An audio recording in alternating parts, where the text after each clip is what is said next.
Salam. Saudaraku yang dikasihi Tuhan, salam. Selamat pagi bagi kita semuanya. Haleluya. Saya percaya kuasa pertolongan Tuhan akan selalu memenuhi hati dan pikiran kita. Ketika kita merendahkan hati selalu di hadapannya, Tuhan akan senantiasa menyatakan anugerahnya di dalam kehidupan kita dan juga tuntunannya di dalam perjalanan hidup kita. Saudaraku yang dikasihi Tuhan, pada saat ini kita akan masuk di dalam firman Tuhan. Firman Tuhan yang akan kita dengarkan pada pagi ini diambil dari Rasul 17 ayat 28 ya. 17 ayat 28.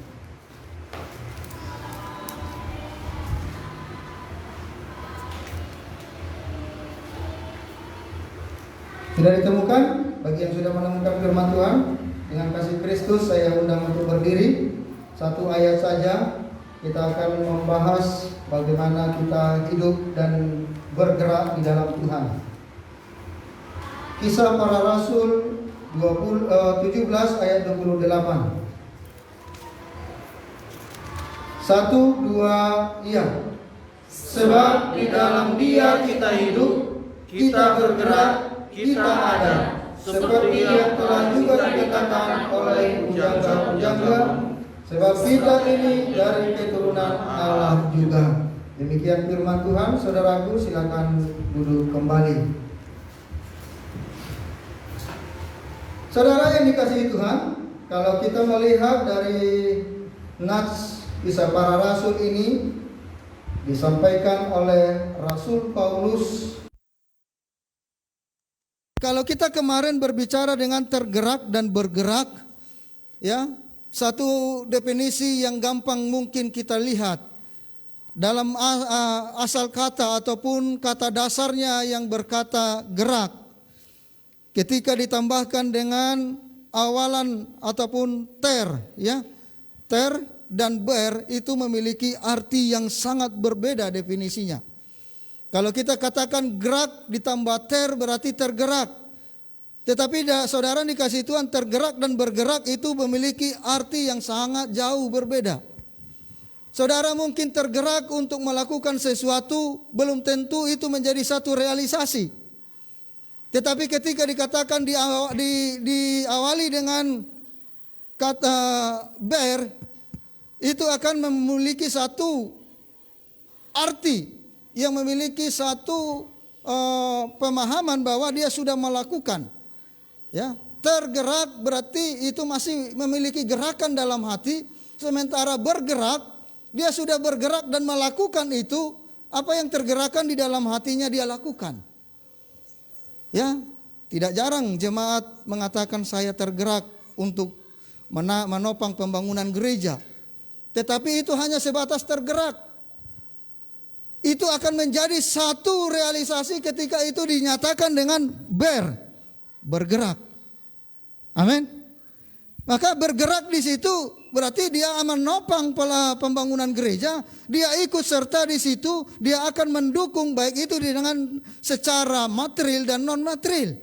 Dia akan melakukan segala hal untuk melakukan apa yang merealisasikan yang namanya gerak yang dikatakan di dalam kata dasar dari kata gerak tersebut. Itu sebagai contoh bagaimana bergerak.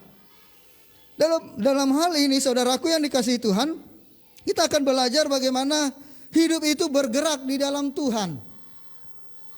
Ya. Kalau kita mengerti tadi bergerak berarti ada satu realisasi, ada satu tindakan real, ada satu tindakan nyata yang dikerjakan sehingga kita bergerak. Dan artinya bergerak, kita nggak ada di tempat yang sama, tetapi kita akan berada di tempat yang lain. Kalau dikatakan diam, maka saya akan diam di sini, tidak kemana-mana sampai tahun depan pun saya akan diam di sini. Tapi kalau dikatakan bergerak, saya akan melangkah keluar dari tempat saya semula, sehingga saudara dikasih Tuhan ada tindakan di dalam hal yang dikatakan bergerak itu. Ya, tindakannya apa? Contoh, saya akan melangkahkan kaki saya supaya saya keluar dari tempat itu. Dalam hal ini saudara dikasihi Tuhan, kita belajar bagaimana kita hidup. Ya. Jangan sampai hidup tidak punya gerakan. Ya, secara jasmani saya percaya kita semua memiliki gerakan. Ya. Itu sebabnya saudara yang dikasihi Tuhan, ketika WL memimpin kita bernyanyi, kita boleh bergerak, kita tepuk tangan, kita angkat tangan, dan kita meloncat. Itu satu gerakan. Ya, walaupun masih banyak saudara yang dikasihi Tuhan tidak bisa meresponi ketika bernyanyi, masih seperti diam tanpa ada gerak. Ya, kalau kita saudara bebas mengekspresikan bagaimana ungkapan rasanya kepada Tuhan lewat puji-pujian yang kita naikkan. Amin. Ya, saudara mau melompat, saudara mau berjoget di hadapan Tuhan seperti Raja Daud bernyanyi dan berjoget, menari di hadapan Tuhan. Itu adalah ungkapan ekspresi kita kepada Tuhan. Oleh sebab itu saya rindu jemaat mengekspresikan bahwa kita itu hidup, bergerak. Amin. Hidup dan bergerak. Kalau saat pujian penyembahan juga, ya kita nikmati pujian penyembahan. Ketika lagu praise, lagu bersuka cita, ayo kita nikmati dengan gerakan-gerakan. Ya, jangan menabuhkan gerakan, itu satu hal yang ini sangat disukai oleh Tuhan. Bagaimana Tuhan menyenangi kita ketika kita melompat, menyanyi, menari di hadapan Tuhan, mengungkapkan rasa syukur kita kepada Tuhan. Bukan berarti hal-hal yang lain, tapi ungkapan rasa syukur kita kepada Tuhan, sehingga kita bergerak, saudara yang dikasihi Tuhan, dalam saat memuliakan Tuhan. Saudara, mungkin sering diperhatikan, saya sering kali kalau ibadah, mohon maaf saya pergi ke belakang sengaja ikut ibadah. Ya, saya duduk di belakang, saya memperhatikan semua jemaat. Ya, saya melihat kalau nggak ada gerakan mungkin ini lagi sedang banyak masalah. Tetapi saya lihat lagi ke berikutnya, minggu berikutnya, tetap aja sama, tidak bergerak juga. Ya, saudara, api roh kita harus menyala di dalam Tuhan. Itu dinyatakan dengan bagaimana kita meresponi segala sesuatu, baik itu puji-pujian, baik itu firman Tuhan, kita responi dengan baik, dengan semangat. Haleluya. Amin. Amin. Ya, saya rindu itu dirubah ke depan. Supaya jangan kita seperti hidup tetapi tidak ada gerakan. Kita berbicara saat ini mengenai hidup bergerak di dalam Tuhan. Kalau namanya hidup bergerak, berarti ada roh yang membuat dia hidup. Bukan berarti seperti robot, saudara yang dikasihi Tuhan. Karena robot juga bisa dikatakan hidup juga. Hidup karena mesin yang menggerakkan. Ya, robot juga bisa bergerak. Kenapa dia bisa bergerak? Ya, digerakkan oleh sirkuit-sirkuit yang ada di situ, ya, mesin yang ada, sehingga ada gerakan dari robot itu, bisa menari juga, bisa melambaikan tangan, dan juga bisa diperintah sesuai dengan sensor yang diberikan kepada robot. Tetapi kita manusia saat ini berbicara bagaimana hidup kita itu bergerak, tidak diam. Hidup kita itu harus mengarah kepada Tuhan, kepada visinya Allah, kepada apa yang menjadi tujuan kita. Itu yang Tuhan kehendaki. Hidup bergerak di dalam Tuhan. Itu sebabnya saudara dikasihi Tuhan, kalau kita melihat di ayat 28 tadi yang kita baca, sebab di dalam Dia kita hidup. Hanya di dalam siapa? Dia. Siapa Dia itu yang dikatakan? Yesus Kristus. Sebab di dalam Dia kita hidup. Kemudian dikatakan kita bergerak. Kita ada. Jadi kalau kita bisa dikatakan kita hidup karena kita ada di dalam Dia. Katakan amin. Ya. Kita bisa dikatakan hidup kalau kita ada di dalam Dia. Kita juga bisa bergerak kalau ada di dalam Dia. Niscaya ada pergerakan iman, pergerakan rohani dalam dirimu kalau engkau tidak ada di dalam Dia. Ya. Kita hidup, kita bergerak karena kita ada di dalam Dia.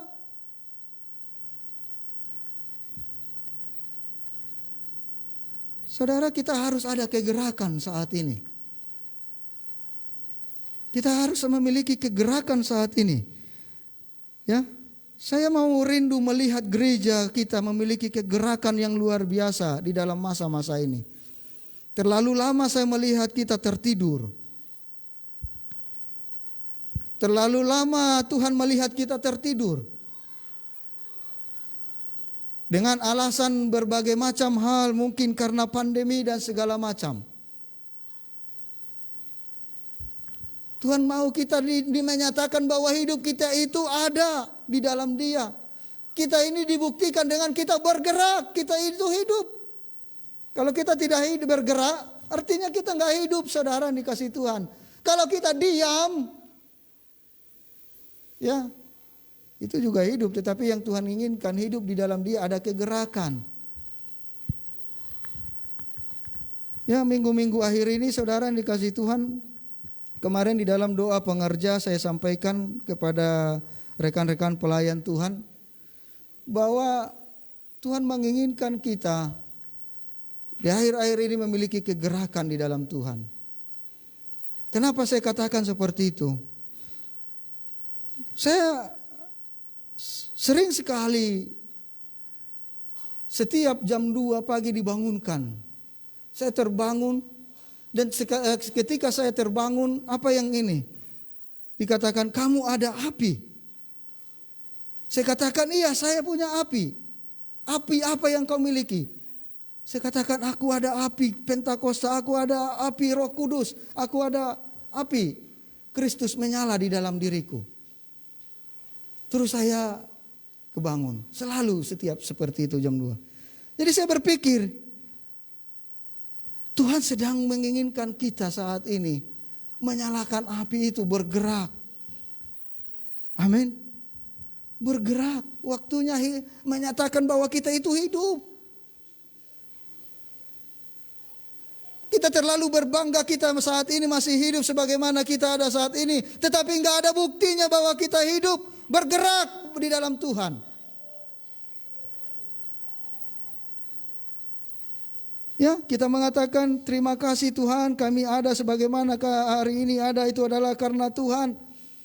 Tetapi realisasinya kalau kita ada sebagaimana saat ini ada, Tuhan tidak pernah melihat.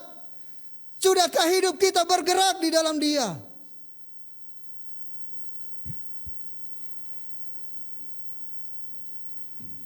Ya, sudahkah kita hidup bergerak di dalam Tuhan, di dalam kegerakan tuntunan Tuhan saat ini?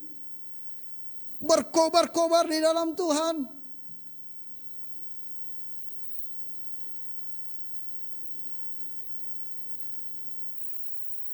Saudara yang dikasih Tuhan, selayaknya dikatakan bergerak, kita bisa merasakan bahwa setiap otot tubuh kita, setiap sendi dalam kehidupan kita itu digerakkan oleh Kristus karena Dia adalah pusat sentralisasi pergerakan dalam kehidupan kita. Haleluya. Dialah pusat pergerakan, bukan karena kita pusatnya menginginkan apa yang kita mau. Tetapi setiap sendi otot kita bergerak, setiap lutut kita bergerak, setiap apapun yang kita gerakkan dalam hidup kita, hendaklah kita itu memikirkan bahwa kita bergerak untuk Dia. Kita bergerak untuk Dia. Ya. Karena Dia adalah pusat sentral di dalam kehidupan kita. Kristus adalah semua di dalam segala sesuatu. Coba lihat di dalam Kolose 3 ayat 11 apa dikatakan di sana. Bahwa Kristus dikatakan adalah semua dan di dalam segala sesuatu. Jadi di dalam segala sesuatu pergerakan kita, dia semuanya. Itu baru dikatakan kita hidup. Tolong baca Kolose 3 ayat 11. Kolose 3 ayat 11, firman Tuhan berkata, dalam hal ini tiada lagi orang Yunani atau orang Yahudi, orang bersunat atau orang tak bersunat, orang barbar atau orang sakit, orang skit, Buddha atau orang berdeka, tetapi Kristus adalah semua dan di dalam segala sesuatu. Jadi saudara dikasih Tuhan, siapapun Anda, siapapun saudara, yang penting ingat segala hidupmu, segala pergerakan kehidupanmu, Kristus adalah semua di dalam segala sesuatunya.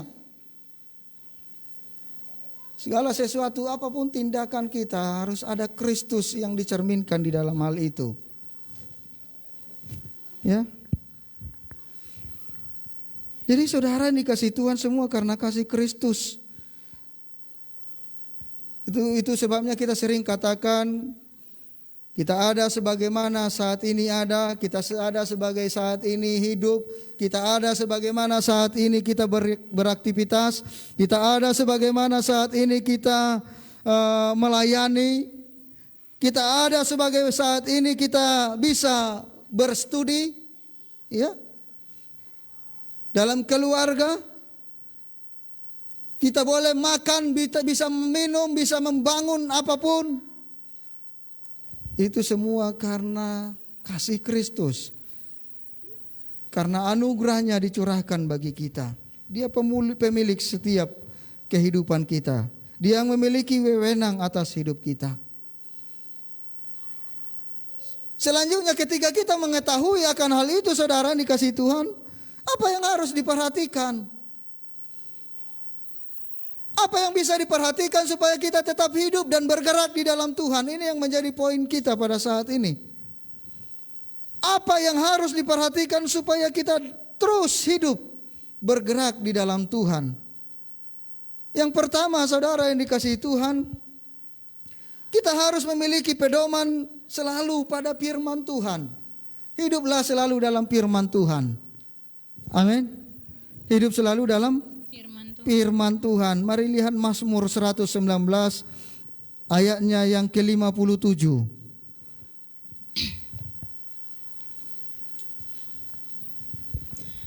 Mazmur 119 ayat 57. Mazmur 119 ayat 57, firman Tuhan berkata, bagianku ialah Tuhan, aku telah berjanji untuk berpegang pada firman-firman-Mu. Jadi saudara dikasih Tuhan, supaya engkau tetap hidup di dalam Kristus, berjanjilah di dalam Dia bahwa engkau harus berpegang pada firman Tuhan. Kita siap untuk itu? Jemaat siap untuk berpegang pada firman Tuhan terus? Ya? Sehingga saya enggak pernah bosan saudara mengatakan, kalau kalian mungkin merasa, jemaat merasa, Bapak ini selalu mengingatkan baca firman. Itu yang harus selalu saya sampaikan bagi kita. Baca firman terus. Itulah kekuatan hidupmu. Itulah yang membuat engkau bisa bergerak.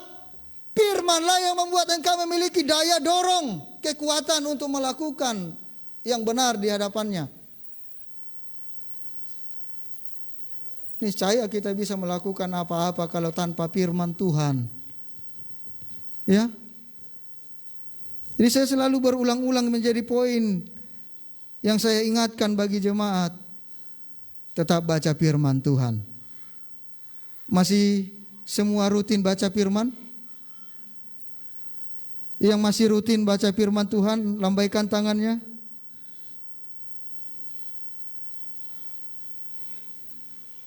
Masih separuh. Yang lainnya masih belum. Ya. Mulai saat ini kita ingat ini. Apa yang menjadi bagian kita? Bagian kita adalah Tuhan. Ya. Makanya dikatakan di sana, aku telah berjanji untuk berpegang pada firman-Firman-Mu. Jadi saya rindu semua jemaat Tuhan ini harus menyeluruh. Kalau hari ini sudah lambaikan tangan separoh, ya mungkin yang ada di rumah juga ikut melambaikan tangan. Saya sudah rajin baca firman, saya selalu rutin baca firman. Lanjutkan semua kita. Yang masih belum, mulai dari saat ini, belum ada kata terlambat. Amin. Berjanjilah, dikatakan berjanji untuk berpegang pada firman Tuhan. Segala apapun tindakanmu berdasarkan firman Tuhan. Ya. Saudara, hidup kita tidak mudah. Hidup ini adalah pertarungan. Yang disebutkan oleh Rasul Paulus, pertandingan iman. Ya. Hidup kita ini pertandingan iman.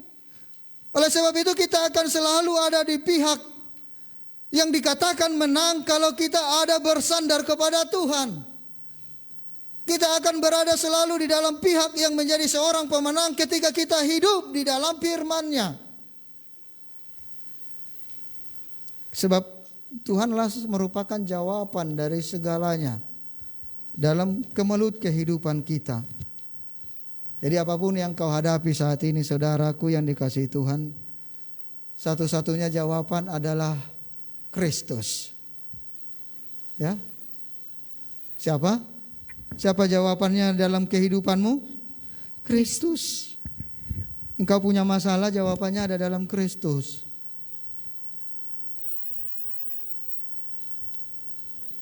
Ada masalah bukan menghindar, menjauh dari Kristus, menjauh dari Tuhan.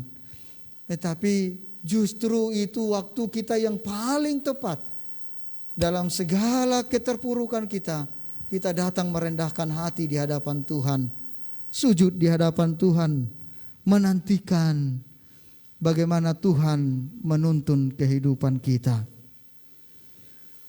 Coba lihat Filipi 2 ayat 15 sampai 16.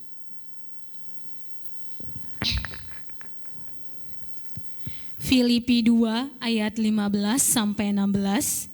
Firman Tuhan berkata, supaya kamu tiada beraib dan tiada bernoda, sebagai anak-anak Allah yang tidak bercela di tengah-tengah angkatan yang bengkok hatinya dan yang sesat ini. Sehingga kamu bercahaya di antara mereka seperti bintang-bintang di dunia, sambil berpegang pada firman kehidupan, agar aku dapat bermegah pada hari Kristus, bahwa aku tidak percuma berlomba dan tidak percuma bersusah-susah. Artinya saudara dikasih Tuhan, dalam kehidupan ini bagaikan perlombaan, bagaikan pertandingan. Ya. Bagaikan pertandingan, kita harus berpegang kepada firman kehidupan. Karena firman kehidupan yang dapat membuat kita hidup berkemenangan, hidup bisa menyelesaikan persoalan. Karena firman Tuhan, ya. Aku dapat bermegah pada hari Kristus, bahwa aku tidak percuma berlomba dan tidak percuma bersusah-susah. Karena apa? Karena dia sudah melakukan firman, hidup di dalam firman Tuhan. Berpedoman segala sesuatu tindakan yang dilakukannya ada di dalam firman Tuhan.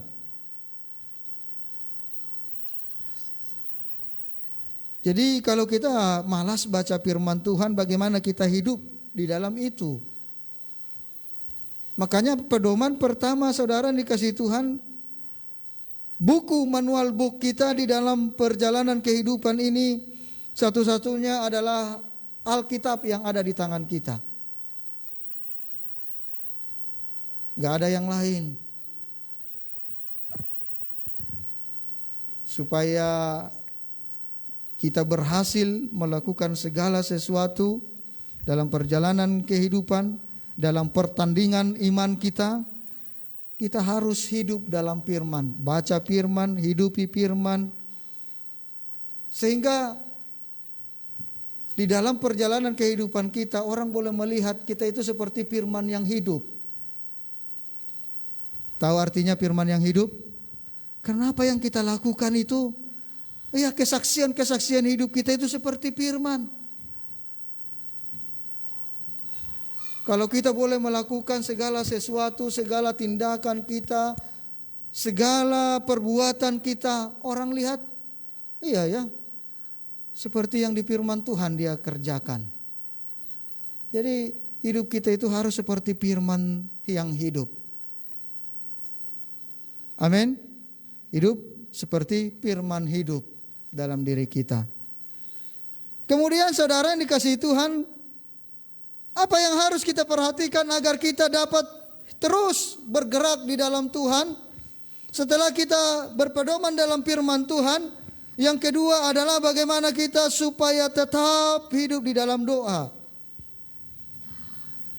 Tetap di dalam doa. Ya. Masih ingat? Ini masih dalam rangkuman apa yang saya sampaikan.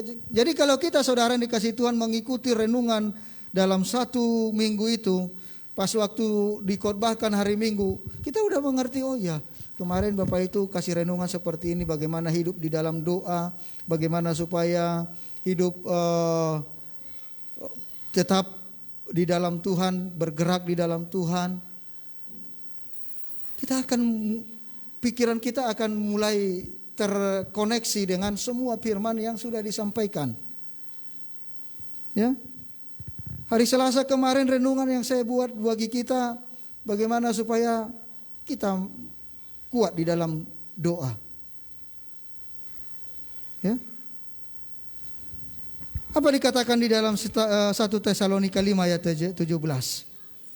Ayat yang paling singkat. Ada yang hafal? Hah? Tetaplah berdoa. Tetaplah berdoa. Kenapa dikatakan satu ayat begitu singkat? Tapi tahu saudara yang dikasih Tuhan itu memiliki makna yang penuh dengan penuh dengan inti dari segala yang Tuhan inginkan dari kita. Tetaplah berdoa. Jadi kalau kita berdoa, berarti kita membangun hubungan dengan Tuhan. Firman telah mengajar kita, kemudian kita dihubungkan lagi dengan doa kita kepada Tuhan. Saudara yang dikasihi Tuhan, kalau kita berdoa itu seperti apa di hadapan Tuhan? Tentu kita berdoa dengan rasa hormat, dengan rasa jujur, berserah kepada Tuhan dalam segala keadaan kita.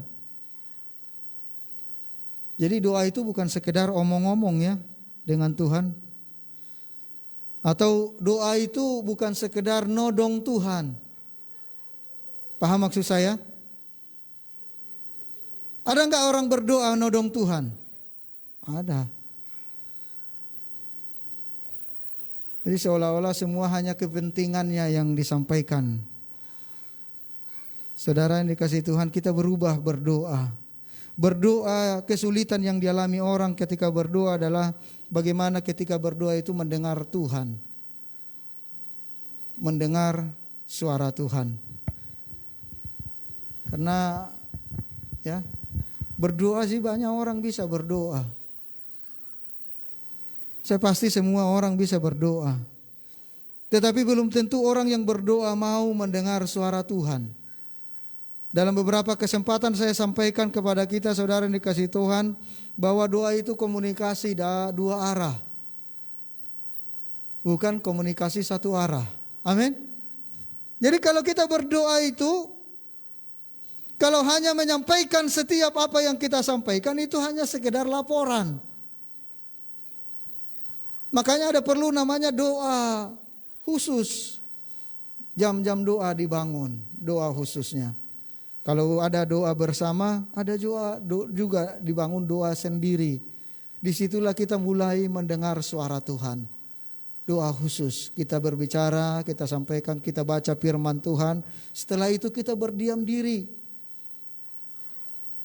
mendengar Tuhan, bagaimana Tuhan mengarahkan hidup kita lewat firman yang kita baca, yang kita renungkan. Ya. Jadi saudara dikasih Tuhan, kalau kita bisa mendengar suara Tuhan, itulah yang akan membuat kita hidup benar-benar dituntun oleh Allah. Mendengar suara Tuhan bukan berarti secara, ya bisa saja audible, tetapi tidak selamanya seperti itu. Firman itu begitu mengalir di dalam pikiran kita, oh iya Tuhan menginginkan seperti ini. Itu terjadi ketika kita memiliki doa khusus bersama dengan Tuhan, mendengar suara Tuhan. Ini yang paling sulit dilakukan oleh orang, saudara yang dikasih Tuhan. Ya. Ada banyak orang begitu fasih berdoa. Tetapi ketika kita tanya, pernahkah dia berdoa dan mendengar suara Tuhan? Belum tentu, saudara dikasih Tuhan. Makanya yang kedua ini saya berikan bagi kita, bagaimana supaya hidup kita bergerak. Karena Roh Allah yang akan menuntun kita, kita harus berdoa. Kita harus memiliki hubungan dengan Dia. Dialah yang menggerakkan kita untuk melakukan apapun dalam kehidupan kita. Lewat doa, apa yang kita doakan kepadanya. Apa kode yang dikomunikasikan Tuhan kepada kita. Sehingga kita bisa mengerti apa sesungguhnya rencana Tuhan. Ya. Mendengar suara Tuhan. Saudara, Tuhan Yesus ataupun Allah itu sangat suka kalau kita bisa menghampirinya di tahtanya yang maha kudus. Tetapi tidak banyak orang yang bisa masuk menghampiri Tuhan di dalam tahtanya yang maha kudus. Bukan karena pembatasan yang dilakukan oleh Tuhan, bukan.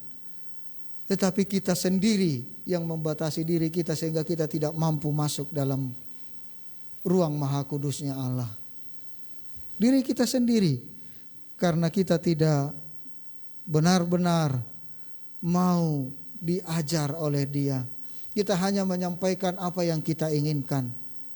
Kita hanya menyampaikan laporan-laporan kepada Tuhan. Tetapi kita tidak memberi kesempatan untuk Tuhan berkarya, lewat berbicara kepada kita untuk menuntun kehidupan kita. Maka oleh sebab itu saudara dikasih Tuhan, saya rindu kita, selain kita rajin baca firman Tuhan, saya rindu jemaat juga memiliki jam-jam doa khusus pribadi dengan Tuhan. Amin. Kalau engkau bisa membangun jam-jam doa jam 2 pagi, itu sangat baik sekali. Ya. Atau bisanya jam 5. Sediakan waktu terbaik untuk Tuhan. Haleluya. Karena waktunya masih ngorok, orang susah kali kita bangun untuk berdoa. Jadi yang suka masih ngorok sampai kesiangan, ya mulailah belajar bangun pagi untuk mendengar suara Tuhan, berdoa. Amin. Ya. Kemudian yang ketiga, saudara yang dikasihi Tuhan, bagaimana kita bisa bergerak di dalam Tuhan? Hidup bergerak di dalam Tuhan harus memiliki iman. Ibrani 11 mengatakan, Ibrani 11 ayat 1 dikatakan, iman adalah dasar dari segala sesuatu yang kita harapkan dan bukti dari segala sesuatu yang kita tidak lihat. Coba baca Ibrani 11. Ibrani 11 ayat 1. Firman Tuhan berkata, iman adalah dasar dari segala sesuatu yang kita harapkan. Ya, yang kita harapkan ya. Dan bukti dari segala sesuatu yang tidak kita lihat. Jadi saudara dikasih Tuhan, dengan iman kita percaya, dengan iman kita bisa melangkah, dengan iman kita bergerak. kepada kegerakannya Allah, turut bahwa kita percaya dengan iman juga bahwa di dalam segala pergerakan kehidupan kita, Allah turut bekerja untuk mendatangkan kebaikan dalam kehidupan kita. Amin. Jadi di dalam segala pergerakan kehidupan kita, kita percaya kalau kita berkarya, bergerak di dalam iman, maka kita percaya juga bahwa Tuhan turut bekerja dalam segala hal untuk mendatangkan kebaikan bagi setiap orang yang berharap kepadanya. Jadi iman ini penting bagi kita miliki. Supaya apa, saudara yang dikasihi Tuhan? Supaya kita benar-benar bisa mampu bergerak. Kalau enggak kita akan mengalami keraguan-raguan. Kita akan memiliki kekhawatiran terus dalam kehidupan kita.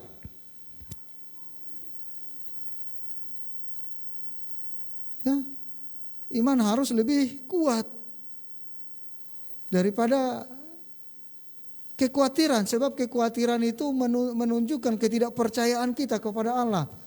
Kalau kita memiliki iman dalam Tuhan, itu akan menghilangkan kekhawatiran dalam kehidupan kita. Dalam persoalan yang kita hadapi, apapun itu, di dalam masa sulit, di masa pandemi ini, kita harus memiliki iman yang kokoh di dalam Tuhan. Itu yang memampukan kita bergerak. Itu yang memampukan kita bisa dikatakan hidup. Ya. Coba Roma 8 ayat 28. Dikatakan kita tahu sekarang bahwa Allah turut bekerja. Roma 8 ayat 28. Roma 8 ayat 28, firman Tuhan berkata, kita tahu sekarang bahwa Allah turut bekerja dalam segala sesuatu untuk mendatangkan kebaikan bagi mereka yang mengasihi Dia, yaitu bagi mereka yang terpanggil sesuai dengan rencana Allah. Saudara dikasihi Tuhan, orang yang memiliki iman di dalam Kristus, orang yang memiliki iman yang teguh di dalam Tuhan, dia percaya di dalam segala yang dia hadapinya. Ketika dia boleh bergerak, ketika dia mau melakukan sesuatu, Tuhan turut campur di dalam apa yang dia lakukan. Kalau Tuhan sudah turut campur, pasti dia akan memberikan keberhasilan. Ya, dia akan menyatakan kebaikan bagi kita. Ya, kemudian yang terakhir saudara yang dikasihi Tuhan. Bagaimana kita supaya bergerak di dalam Tuhan?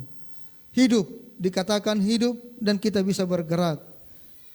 Yang terakhir, yang keempat, perhatikanlah tuntunan Tuhan. Kita harus memperhatikan bagaimana Tuhan membimbing kita, bagaimana Tuhan memimpin hidup kita. Mari lihat Mazmur 123 ayat 2.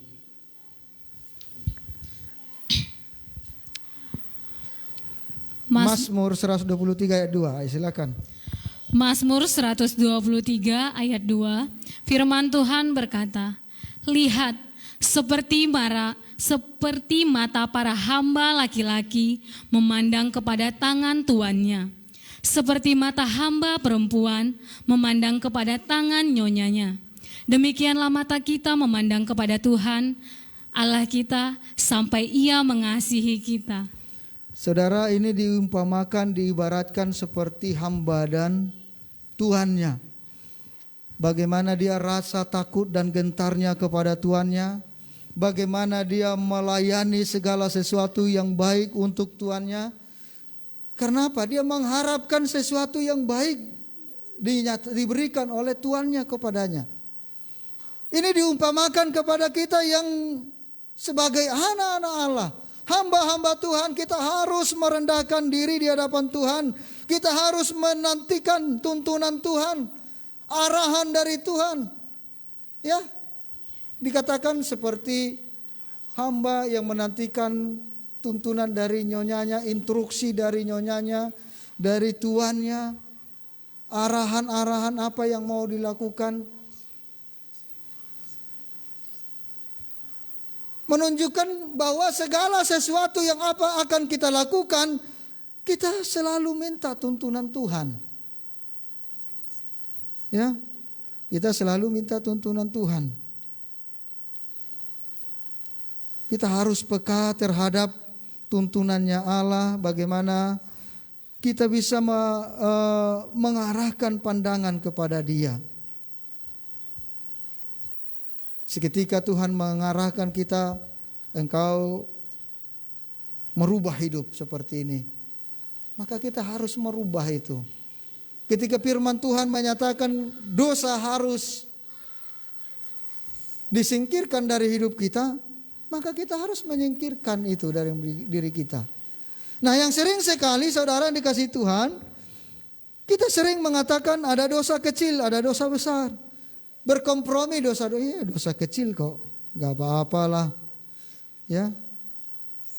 Sehingga itu menggerogoti kesalehan kita, kecil-kecil, dan akhirnya kita hidup di dalam ketidaktaatan di hadapan Tuhan. Jadi saudara yang dikasihi Tuhan, perhatikan tuntunan Tuhan. Firman-Nya lah yang menjadi tuntunan kita. Kembali kepada yang dikatakan tadi di ayat yang di bagian yang pertama tadi, poin pertama, berpedoman selalu pada firman Tuhan. Kalau kita berpedoman selalu dalam firman Tuhan, kita akan tentu mengerti bagaimana Tuhan menuntun kehidupan kita. Kita paham bagaimana Allah mengarahkan kehidupan kita sehingga apa yang kita lakukan benar seperti apa yang Tuhan inginkan. Jadi saudara dikasihi Tuhan, dalam tuntunan ini juga bagaimana seorang hamba kepada Tuhan dan nyonyanya tadi digambarkan ada satu kesetiaan. Apa saudaraku? Kesetiaan. Orang yang mau dituntun itu adalah orang yang mau setia. Makanya saudara dikasih Tuhan, seorang pemberontak susah untuk diatur, dituntun, diarahkan. Makanya jiwa kita itu harus memiliki kerendahan hati, kesetiaan, ketertundukan seperti seorang hamba.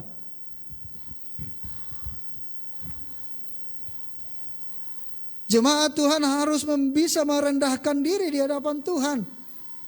Sebagaimana seorang hamba di hadapan nyonyanya, di hadapan tuannya, menantikan setiap instruksi, arahan, tuntunan, supaya apa yang mau dikerjakannya dalam kehidupannya sesuai dengan apa yang diinginkan tuan dan nyonyanya. Demikian saudara yang dikasihi Tuhan, kita hamba Tuhan, anak-anak Tuhan, kita harus selalu mengatakan di dalam diri kita, saya harus siap untuk tuntunan Tuhan. Amin. Ya. Kita harus siap untuk tuntunan Tuhan. Ketika Tuhan tuntun kita untuk berjalan, maka percayalah, Tuhan jugalah yang akan membimbing kita untuk berjalan, menjalani apa jalan yang ditentukannya. Jangan sampai ya kita meragukan akan hal penyertaan Tuhan. Perhatikan tuntunan Tuhan. Jadi saudara dikasih Tuhan, dari 4 poin yang saya sampaikan bagi kita, bagaimana hidup bergerak di dalam Tuhan, ini menjadi pegangan kekuatan bagi kita. Yang pertama dari pedoman kepada firman Tuhan. Bagaimana kita di dalam kehidupan kita ini, di dalam pertandingan iman, di dalam kehidupan yang begitu sulit, kita harus selalu bersandar kepada Tuhan. Dan inilah yang menjadi kekuatan dalam kehidupan kita. Bersandar kepada Tuhan menjadi kekuatan dalam kehidupan kita. Kemudian tetaplah berdoa. Semuanya simpel saudara yang dikasihi Tuhan. Ya. Poin-poin kita saat ini simpel, tetapi apa yang mau Tuhan inginkan ada realisasinya supaya ini ada kegerakan dalam diri kita. Dalam gereja ini harus ada yang namanya semua tunduk kepada firman Tuhan, berpedoman kepada firman Tuhan. Sehingga jemaat semua menjadi jemaat yang rajin baca firman, tunduk kepada firman, dan mau melakukan apa yang Tuhan kehendaki sesuai dengan firman-Nya. Kemudian orang-orang diharapkan kita semua memiliki keseriusan di dalam membangun hubungan dengan Tuhan. Itu sebabnya dikatakan tetaplah berdoa. Tetaplah berdoa. Kemudian miliki iman. Ini yang menggerakkan kita. Hidup bergerak dalam Tuhan. Iman. Menjauhkan kita dari rasa ketakutan dan kekhawatiran. Kemudian yang terakhir tadi, perhatikan tuntunan Tuhan. Ya. Perhatikan tuntunan Tuhan. Sehingga apa yang disampaikan oleh Kisah Para Rasul 17 ayatnya yang ke-28 tadi yang menjadi nats kita pada hari ini dikatakan, sebab di dalam Dia kita hidup. Maka kalau kita di dalam Dia kita hidup, kita bergerak, kita ada oleh karena Dia. Jadi segala sesuatu dalam kehidupan kita ini kita lakukan bagaimana supaya mempermuliakan Tuhan dalam kehidupan kita. Ya. Sebab di dalam Dia kita hidup, kita bergerak, kita ada. Ya. Inilah yang Tuhan inginkan. Mari kita mulai dengan 4 hal yang sederhana. Yang pertama tadi, bagaimana dituntun oleh firman Tuhan. Yang kedua, bagaimana supaya apa? Tetap berdoa. Tetap berdoa. Tetaplah berdoa. Yang ketiga, memiliki iman. Terus yang keempat, perhatikan tuntunan Tuhan. Ya. Ayo kita ulang-ulang itu. Yang pertama apa? Apa? Berpedoman pada firman Tuhan. Berpedoman pada firman. Yang kedua, Tetaplah berdoa. tetaplah berdoa. Yang ketiga, Miliki iman. yang keempat, perhatikan tuntunan Tuhan. Jadi yang 4 ini ingat ketika kita pulang ke rumah, kerjakan semuanya dalam diri kita. Ya, mulai tadi yang pertama ada perubahan, baca firman, mulai lagi baca firman, kemudian jam-jam doa, tetaplah berdoa, mulai lagi membuat jam-jam doa setiap hari yang secara rutin, kemudian iman kita diperkuat, ya, bahwa kita percaya segala sesuatu Tuhan turut bekerja untuk mendatangkan kebaikan bagi setiap orang yang percaya kepada Dia. Imani bahwa apapun yang kau kerjakan, setiap sendi ototmu bergerak, ketika engkau mempermuliakan Tuhan di dalam Tuhan, maka itu hanya untuk mempermuliakan Tuhan. Tuhan akan berikan keberhasilan bagi kita. Kemudian perhatikan, Tuhan menuntun kita. Ya, jangan mau dituntun oleh pemahaman kita sendiri. Perhatikan bagaimana Tuhan menuntun kita, mengarahkan kita, kemana kita mau berjalan. Sehingga apa yang kita lakukan, setiap tindakan yang kita kerjakan, semuanya untuk mempermuliakan Tuhan. Haleluya.